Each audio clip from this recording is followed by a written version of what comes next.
Selamat pagi waktu Amerika Serikat, kemudian selamat malam waktu Indonesia. Saat ini turut hadir bersama kita semua Bapak Menteri ESDM, Dirut Pertamina, kemudian Duta Besar Indonesia untuk Amerika Serikat. Jadi langsung saja, kemarin tanggal 19 Februari, sejarah baru tercapai, terjadinya kesepakatan dagang yang ditandatangani langsung oleh Presiden Prabowo dan Presiden Donald Trump di berbagai sektor. Dan atas izin Bapak Presiden, pada pagi hari ini Bapak Menteri SDM, Bapak Bahlil Lahadalia akan menjelaskan secara lebih detail, lebih teknis, karena beliau adalah Menteri Teknis yang menangani langsung dan turut berkoordinasi secara langsung dengan lembaga dan satker terkait untuk mengenai isi dari perjanjian tersebut. Tentunya di bidang energi, sumber daya alam, dan juga perusahaan minyak nasional kita yang terbesar, Pertamina. Selanjutnya Bapak Menteri SDM dipersilakan.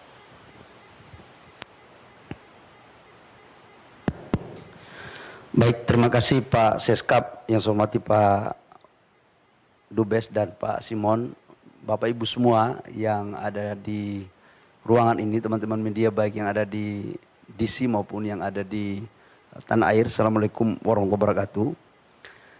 Atas apa yang disampaikan oleh Pak Seskap untuk menindaklanjuti tentang poin-poin kesepakatan yang telah ditandatangani oleh Bapak Presiden Prabowo dan Bapak Presiden Amerika Pak Trump terkait dengan perjanjian dagang kita, izinkan saya untuk menyampaikan beberapa hal penting terkait dengan isi dan substansi dan langkah-langkah strategis. Secara kebetulan kemarin sudah dijelaskan oleh Menko, dan sekarang kami akan menjelaskan secara teknis pada tataran implementasi. Bapak Ibu semua, kita tahu bersama bahwa dalam perjanjian tersebut telah dimuat secara jelas bahwa untuk memberikan keseimbangan neraca perdagangan kita, maka kita dari sektor SDM akan membelanjakan kurang lebih sekitar 15 miliar US dollar. Dari 15 miliar US dollar ini terdiri dari membeli BBM jadi, kemudian LPG dan crude. Sudah barang tentu ini adalah merupakan langkah sejarah baru kita membeli dalam jumlah yang besar. Dan nanti akan dijelaskan oleh Dirut Pertamina tentang teknis implementasinya.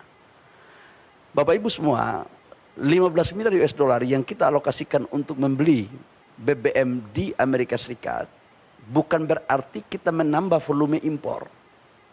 Namun kita menggeser sebagian volume impor kita dari beberapa negara.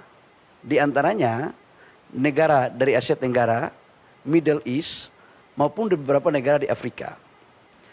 Secara keseluruhan, neraca komoditas daripada pembelian BBM kita dari luar negeri itu sama. Cuma kemudian kita geser. Dalam prakteknya nanti, pembelian ini sudah tentu akan memperhatikan mekanisme-mekanisme keekonomian yang saling menguntungkan. Baik menguntungkan kepada pihak Amerika Serikat dan badan usahanya, maupun dari pihak Indonesia. Kita tahu bahwa impor kita cukup besar di LPG, kurang lebih sekitar 7 juta ton per tahun. Dan salah satu yang selama ini sudah kita lakukan juga adalah sebagian kita ambil dari Amerika. Tapi volumenya kita akan naikkan. Ini dalam konteks BBM, dan dalam catatan kami, begitu kami mendapat arahan dari Bapak Presiden Prabowo, begitu 90 hari ke depan sudah selesai, maka langsung kita mulai tahapan eksekusi. Jadi ini langsung bisa berjalan, supaya tidak ada suatu persepsi yang berbeda dari teman-teman yang ada di sana. Yang kedua, kami juga menjelaskan tentang mineral kritikal, bahwa Indonesia menganut asas politik bebas aktif dalam konteks pergaulan diplomasi luar negeri. Tapi juga Indonesia menganut asas ekonomi bebas aktif. Artinya kita memberikan ruang yang sama kepada semua negara, termasuk Amerika dan beberapa negara lain yang akan melakukan investasi di Indonesia, khususnya di mineral kritikal. Dan ini sudah terjadi sebelum perjanjian ini pun sudah ada contoh seperti Freeport. Freeport itu perjanjiannya sudah kita lakukan dan mereka mempunyai konsesi secara baik mengikuti aturan, kemudian juga membangun smelter kurang lebih sekitar hampir 4 miliar US dollar dan itu adalah salah satu smelter terbesar di dunia untuk pabrik tembaga. Nah, untuk mineral kritikal terkait dengan nikel, logam tanah jarang, dan mineral-mineral lainnya, kami telah bersepakat untuk memfasilitasi bagi pengusaha-pengusaha yang ada dari Amerika Serikat untuk melakukan investasi dengan tetap menghargai aturan-aturan yang berlaku dalam negara kita. Tapi kita juga akan memberikan prioritas untuk mendukung, memfasilitasi dalam rangka eksekusi. Termasuk dalamnya ada investasinya. Jadi ini bisa bersama-sama. Jadi katakanlah mereka mau bangun smelter di Indonesia untuk nikel, kita akan dorong, kita akan kasih ruang yang sebesar-besarnya sama juga dengan negara lain. Jadi jangan diartikan bahwa kita akan membuka ekspor barang mentah, enggak. Yang dimaksudkan di sini adalah mereka setelah melakukan pemurnian, kemudian hasilnya bisa diekspor. Biar clear nih, biar tidak ada salah interpretasi. Yang berikut, Bapak Ibu semua, saya juga menjelaskan bahwa dalam konteks perolehan terhadap wilayah-wilayah pertambangan yang ada, kami setelah ini kami akan menawarkan kepada mereka mana perusahaan-perusahaan yang ingin masuk dan kemudian kita fasilitasi. Dan saya sudah melakukan pemetaan terhadap lokasi-lokasi yang prospek, karena kita juga harus membangun, menjaga hubungan yang sudah sangat baik ini. Yang berikut saya juga menyampaikan terkait dengan perpanjangan Freeport. Bapak Ibu semua, kita tahu bahwa 2 tahun terakhir telah kita melakukan negosiasi komunikasi intens antara pemerintah Indonesia, MindID dan Freeport McMoran. Secara kebetulan puncak produksi Freeport itu puncak-puncaknya 2035. Kita tahu bahwa konsentrat Freeport sekarang memproduksi 1 tahun pada saat belum terjadi musibah itu mencapai 3,2 juta ton biji konsentrat daripada tembaga yang menghasilkan kurang lebih sekitar 900.000 lebih tembaga dan kurang lebih sekitar 50 sampai 60 ton emas. Dan produksi ini adalah merupakan hasil eksplorasi yang dilakukan pada tahun 2002-2003. Karena ini eksplorasinya di underground itu membutuhkan waktu kurang lebih 1 tahun. Nah, oleh karena 2035 itu adalah puncaknya, maka kita berpandangan bahwa penting untuk kita mencari solusi dalam rangka eksistensi dan keberlanjutan daripada usaha di Timika di Papua. Maka hari ini komposisinya adalah saham kita dari 100% itu kita punya 51%. Perpanjangannya ini kita lakukan dengan maksud agar bisa dilakukan eksplorasi di awal dengan menambah 12% saham kepada negara. Jadi dilakukan divestasi. 12% ini tanpa ada biaya apapun, khususnya untuk pengambil alihan 12%. Namun dalam proses untuk bagaimana meningkatkan eksplorasi pasti di situ membutuhkan biaya, disitulah ditanggung renteng. Nah, dengan demikian maka pada tahun 2041 negara akan mendapatkan saham 51 tambah 12% berarti 63, di mana penambahan 12% saham ini juga akan berkontribusi, akan dibagi sebagian kepada pemerintah daerah Papua, penghasil tambang. Nah, dengan demikian maka penciptaan lapangan pekerjaan dapat bertambah, yang eksis tetap bertahan, pendapatan negara juga bertambah, begitupun royalti PNBP dan pendapatan daerah. Nah, kira-kira itu terkait dengan Freeport. Namun setelah MOU ini ditandatangani, tahap berikutnya adalah kami akan melakukan pembahasan teknis terkait dengan administrasi-administrasi yang akan dipenuhi oleh pihak Freeport. Sudah barang tentu dalam bernegosiasi kami akan mengedepankan kepentingan negara lebih ke depan. Karena pasal 33 Undang-Undang 45 sebagaimana apa yang diarahkan dan diperintahkan oleh Bapak Presiden adalah kita harus mengedepankan kepentingan negara, dan oleh karena itu di dalam perpanjangan 2041 nantinya diharapkan pendapatan negara harus jauh lebih tinggi ketimbang pendapatan negara yang ada sekarang ini. Termasuk dalamnya royalti dan pajak-pajak lain khususnya emas.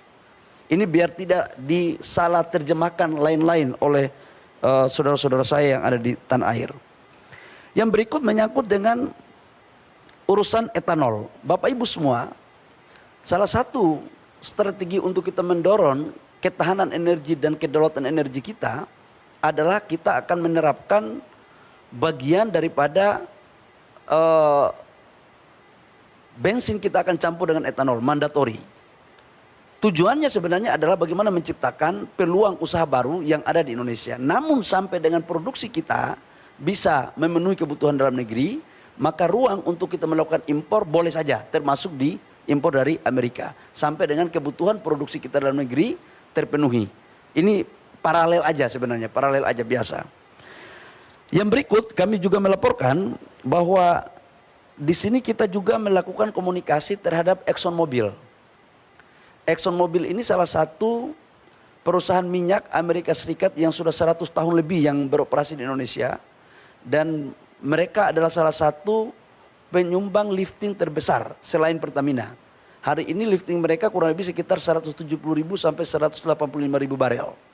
Kita akan memperpanjang sampai dengan 2055 dengan total investasi kurang lebih menambah 10 miliar US dollar. Namun ada beberapa hal yang harus kita clearkan. Termasuk dalamnya adalah sharing cost recovery antara pendapatan negara dan pendapatan K3S. Sebentar lagi akan selesai. Ini merupakan bagian yang tak terpisahkan dari komunikasi bilateral kita antara pihak swasta yang ada di sini maupun dengan pemerintah Indonesia, termasuk dalamnya adalah berkomunikasi dengan pemerintah Amerika Serikat. Saya pikir itu beberapa hal yang perlu saya sampaikan terkait dengan persoalan tindak lanjut daripada apa yang disepakati yang sudah ditandatangani oleh Bapak Presiden Prabowo dan Bapak Presiden Trump. Intinya dari sektor SDM adalah begitu selesai 90 hari diimplementasikan, maka langsung kita jalankan. Supaya apa? Ini membangun trust. Membangun trust antara kedua belah pihak, antara Indonesia dan Amerika. Dan ini sejalan dengan apa yang diperintahkan oleh Bapak Presiden Prabowo dalam rangka mewujudkan apa yang telah disepakati untuk kemudian perjanjian ini diharapkan saling menguntungkan kedua belah pihak. Harus win-win. Perjanjian ini tidak boleh menguntungkan salah satu pihak saja, tapi harus semua pihak merasakan keuntungan daripada perjanjian ini. Seizin Bapak Seskap, kami mohon izin kalau Bapak Seskap izinkan, nanti menyangkut dengan urusan detail terhadap perjanjian konkret pembelian beberapa komoditas daripada BBM mungkin akan disampaikan oleh Pak Dirut Pertamina. Pak Dirut, Pak Seskap sudah mengizinkan, saya persilakan. Baik, Assalamualaikum warahmatullahi wabarakatuh. Salam sejahtera untuk kita sekalian. Shalom, salve om swastiastu, namo buddhaya, salam kebajikan rahayu. Yang saya hormati Menteri SDM, Bapak Seskap, Bapak Dubes, Bapak Ibu sekalian, selamat pagi waktu Washington DC dan selamat malam waktu Jakarta. Baik Bapak Ibu sekalian, menyambung dari yang sudah disampaikan Bapak Menteri SDM bahwa Pertamina juga menjadi salah satu bagian dari kesepakatan dagang antara Amerika Serikat dan Indonesia, di mana kita telah menyepakati untuk melakukan impor energi sebesar 15 miliar dolar US. Dapat kami sampaikan di sini bahwa skema impor adalah sebagai jembatan kita menuju ketahanan, menuju kepada kemandirian energi. Pak Menteri SDM bersama seluruh jajarannya, kami di Pertamina serta seluruh K3S, SKK Migas, kami juga terus melakukan upaya-upaya agar supaya kita dapat meningkatkan produksi lifting kita yang kita mengetahui bersama kita mengalami natural decline dan tentunya butuh terobosan-terobosan serta inisiatif yang tentunya serta kerja keras yang lebih dari kita semua agar supaya kita dapat meningkatkan produksi dan lifting kita. Untuk memenuhi gap saat ini tentunya kita masih membutuhkan impor. Yang telah kami lakukan pada saat bulan Juli, kami juga telah merintis beberapa penandatanganan MOU dengan beberapa calon mitra dari Amerika Serikat, antara lain ada ExxonMobil, Chevron, KDT Global Resources, ada juga dari Hartree, dan kami juga masih membuka kepada calon-calon mitra dari Amerika Serikat. Dan pada beberapa hari yang lalu, Pertamina juga menandatangani MOU dengan Halliburton yang diwakili oleh CEO Halliburton Indonesia, Bapak Ankus, beserta saya dari Pertamina, antara lain untuk oil field recovery. Jadi kerjasama, tentunya kerjasama ini tidak hanya fokus pada peningkatan produksi, tapi lebih dari itu, dari transfer teknologi, dari peningkatan kapasitas sumber daya manusia, dan tentunya dengan best global practices dalam industri oil, minyak dan gas yang bisa mendorong agar kita semakin meningkatkan produksi. Nah, ada beberapa catatan penting yang perlu saya sampaikan di sini, bahwa rencana untuk impor energi dari Amerika Serikat antara lain yang pertama adalah teknis yang kami lakukan ini adalah business as usual. Jadi sudah seperti yang kami jalankan selama ini. Yang kami jalankan selama ini tentunya proses ini akan melalui mekanisme tender dan bidding. Jadi tidak ada penunjukan langsung, tetapi seperti biasa mekanisme tender dan bidding yang tentunya terbuka. Kami juga hal berikutnya telah melakukan sosialisasi tentang persyaratan sekaligus prosedur untuk menjadi bagian dari mitra Pertamina. Ini yang terus kami lakukan dengan mitra-mitra yang ada di Amerika Serikat dan tentunya terbuka, transparan. Dan berikutnya yang seperti sudah disampaikan Bapak Menteri SDM, bahwa untuk menjamin ketahanan energi, kita juga perlu untuk diversifikasi sumber dari crude ataupun dari produk yang kita butuhkan di dalam negeri. Kita juga harus memperbanyak sumber agar supaya kita memastikan memperoleh harga yang paling kompetitif. Dengan demikian tadi selain sumber dari Asia Tenggara, Middle East, dan juga dari Afrika, kita juga melihat peluang yang besar sumber dari Amerika Serikat. Dan kita mengetahui LPG Pertamina selama ini mengimpor porsi yang cukup besar dari Amerika Serikat. Kurang lebih sekitar 57%. Nah, dengan adanya kesepakatan dagang ini tentunya kita akan bisa meningkatkan, bisa sampai ke 70%. Begitu juga untuk crude yang berasal dari Amerika Serikat, kita juga akan dorong untuk peningkatan. Sementara untuk produk, kita akan terus melakukan penjajakan dengan mitra-mitra yang ada di Amerika Serikat. Dan sekali lagi, semua proses kita lakukan secara terbuka untuk menjamin semua aturan dengan baik. Kami juga tentunya kemarin kedua pimpinan menyampaikan bahwa perjanjian kerjasama ini adalah untuk win-win. Jadi untuk kebaikan dan kemajuan kedua negara.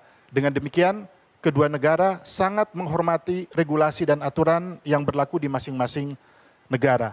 Dengan demikian, setelah kesepakatan ditandatangani, kita menunggu finalisasi dalam 90 hari ke depan, tentunya Pertamina dengan berbagai masukan dari semua pihak yang tentunya peduli agar supaya proses dapat dilakukan sesuai prosedur, compliance sesuai aturan yang benar.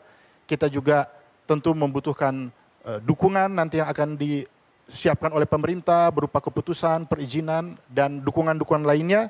Dan kami pastikan bahwa proses yang sudah berjalan selama ini, yang tentunya Pertamina juga dalam semangat untuk meningkatkan, untuk transformasi tata kelola agar tata kelola lebih baik. Dengan demikian kita berharap bahwa semua proses sebagai bagian dari kesepakatan dagang ini dapat berlangsung dengan baik, tentunya memberikan manfaat sebesar-besarnya untuk masyarakat Indonesia dan tentunya untuk mitra kita di Amerika Serikat. Terima kasih. Wassalamualaikum warahmatullahi wabarakatuh. Salam sejahtera untuk kita sekalian. Shalom, salve, Om Santi, Santi, Santi Om, Namo Buddhaya. Salam kebajikan, Rahayu.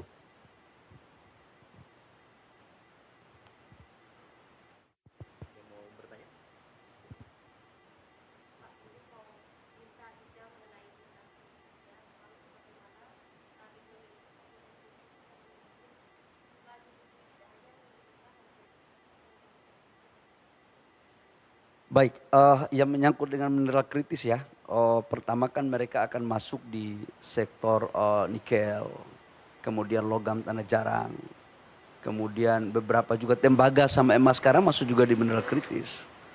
Jadi sekarang kita tawarkan aja mana perusahaan-perusahaannya, kita tawarkan dengan baik, dengan tetap menghargai aturan yang ada dalam negeri. Yang kedua, bisa juga dengan kita melakukan kolaborasi dengan BUMN kita. Jadi bisa join bareng-bareng. Yang sudah ada, mereka juga bisa masuk untuk ikut join bareng-bareng. Yang penting mereka bisa melakukan investasi. Jadi ada dua pola di sini. Yang pertama, mereka bisa masuk secara murni untuk eksplorasi, kemudian bisa melakukan produksi sendiri, atau bisa melakukan masuk dengan JV dengan perusahaan yang sudah existing. Itu satu. Yang kedua, begitu mereka sudah berproduksi, membangun industrinya, maka hak mereka untuk mengekspor ke Amerika. Itu kita berikan ruang. Sama juga dengan negara-negara lain. Jadi equal treatment aja. Nggak ada sesuatu yang baru. Tetapi memang harus saya akui bahwa pemberian kepada mereka ini seperti Freeport saja. Freeport itu kan kita memberikan konsesi, mereka melakukan eksplorasi, mereka membangun smelter, mereka membangun produksi. Hal yang sama mungkin sebagai contoh untuk diterapkan pada sektor-sektor mineral yang lainnya. Gitu, Mbak.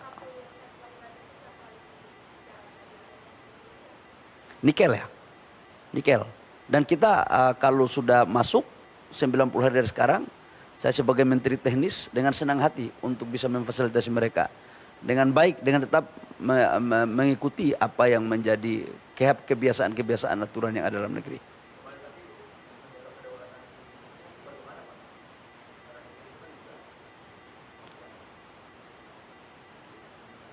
Ya, jadi mereka melakukan investasi itu membangun hilirisasi.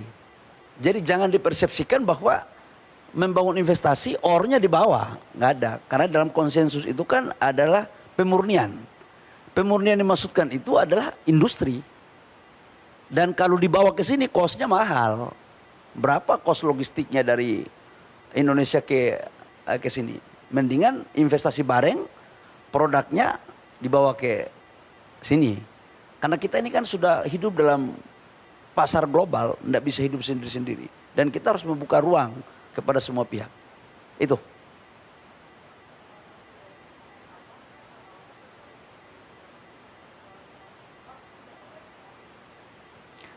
Kita memang ada mandatori.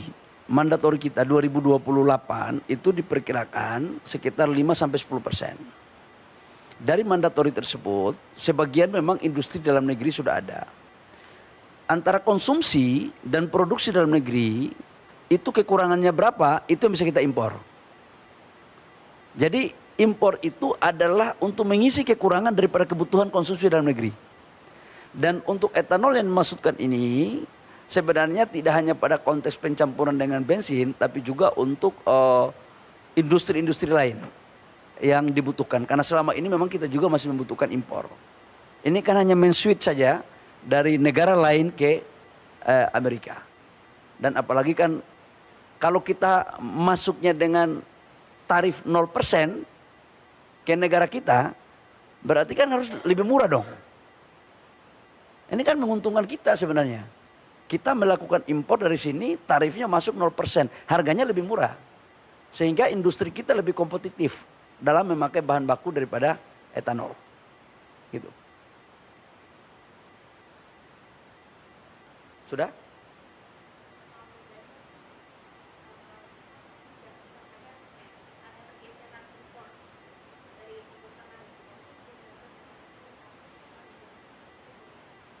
Saya akan menghitung kalkulasinya, saya akan membuat mandatori kepada Pertamina, nanti Pertamina akan melakukan impor. Kenapa Pertamina?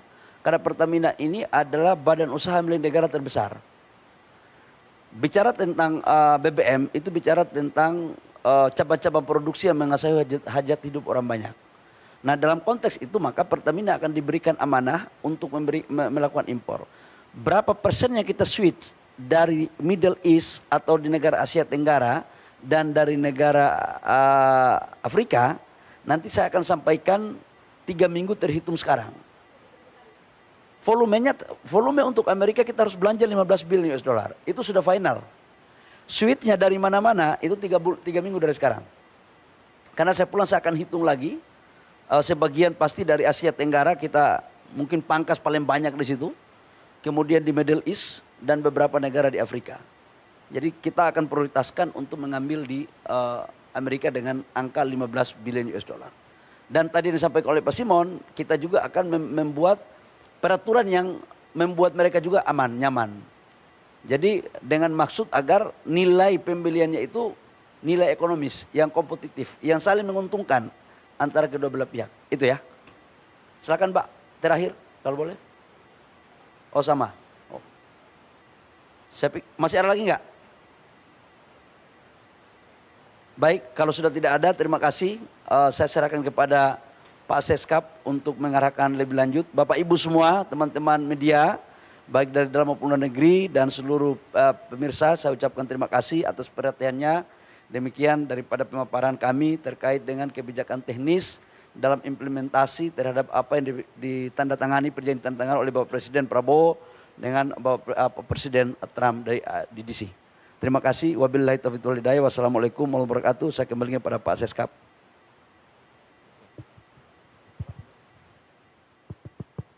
Sudah ya semua?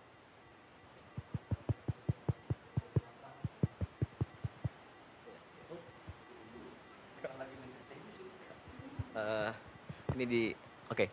Jadi gini, selain topik yang dibicarakan Pak Menteri SDM, kemudian Dirut Pertamina, jadi kemarin itu setelah selesai, jadi Bapak Presiden melakukan bilateral dengan Presiden Donald Trump. Jadi kemarin ada lebih dari 15 kepala negara dan pemerintah gitu ya. Jadi kemudian satu-satunya kepala negara yang melakukan bilateral dengan Presiden Trump itu salah satunya dan satu-satunya adalah Presiden Prabowo. Kemudian di situ juga dilaksanakan penandatanganan langsung perjanjian, yang mana saya mau ingatkan lagi, jadi perjanjiannya memang 19%, menjadi 19%. Dari sebelumnya tahun lalu itu 32%, menjadi 19% gitu ya.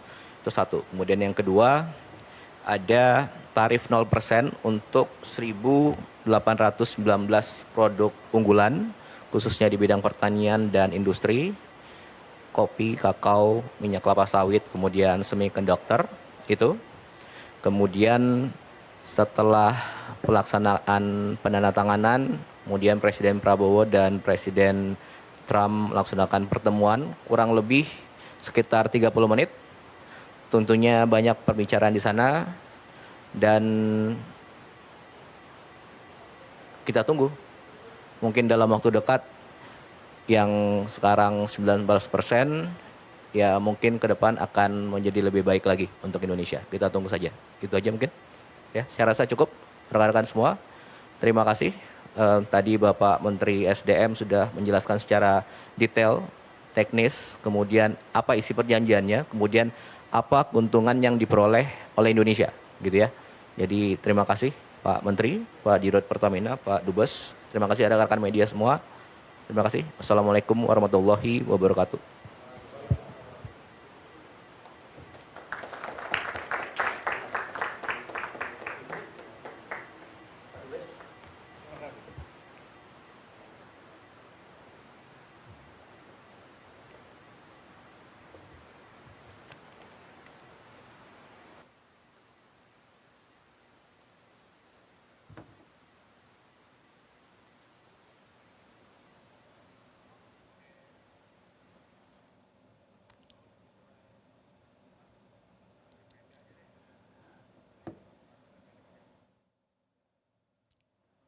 Diri di atas kaki kita sendiri, dan di situ elemen utamanya adalah. Baik pemirsa, dapat Anda saksikan tadi konferensi pers terkait dengan masih dalam lawatan atau rangkaian agenda kunjungan kerja Presiden Republik Indonesia Prabowo Subianto ke Washington DC, Amerika Serikat, telah dicapai sejumlah kesepakatan Reciprocal Trade Agreement atau Agreement on Reciprocal Trade antara Indonesia dengan Amerika Serikat, khususnya di sektor energi dan sumber daya mineral. Kesepakatan ini pemirsa menghasilkan sejumlah komitmen strategis untuk memperkuat ketahanan energi nasional dan juga memperluas akses pasar ekspor serta juga memperkokoh posisi Indonesia dalam rantai pasok energi dan juga mineral di dunia ini. Dan sesuai kesepakatan ini pemirsa, Amerika memberikan penyesuaian tarif bea masuk bagi produk-produk Indonesia menjadi 11% dan tentu saja penyesuaian ini memberikan kepastian akses pasar yang lebih kompetitif bagi komoditas strategis Indonesia termasuk juga produk-produk hasil hilirisasi mineral dan juga industri berbasis sumber daya alam. Dan pemirsa, sama-sama kita saksikan tadi konferensi pers dari Washington DC terkait dengan hal ini. Dan pemirsa, demikian Breaking News Metro TV. Terima kasih atas perhatian Anda. Sampai jumpa. Jelajahi cara baru mendapatkan informasi. Download Metro TV Extend sekarang.